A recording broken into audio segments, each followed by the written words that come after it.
Kau tahu anda pelanggan Mailun seorang usahawan car wash berjaya mendapatkan dana pinjaman perniagaan sebanyak RM166,000 dengan bayaran bulanan sebanyak RM3,200 sebulan selama 60 bulan bayaran balik. Dan pelanggan ini mempunyai jualan tahunan sekitar RM500,000, tuan-tuan.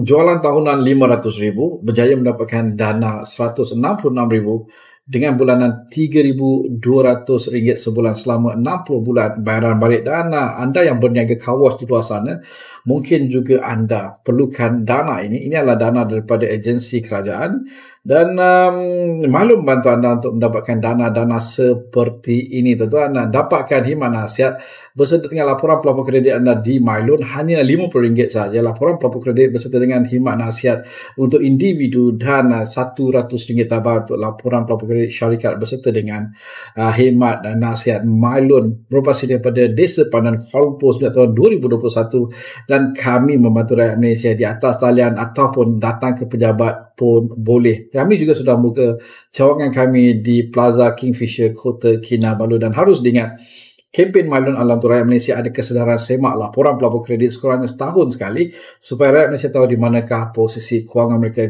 Tidak wajib untuk anda membuat pinjaman sekiranya anda membuat semakan laporan pelapor kredit anda. Itu saja, tuan-tuan. Seperti biasa, dengan Mailun pinjaman anda menjadi lebih mudah. Assalamualaikum, salam sejahtera dan jumpa lagi.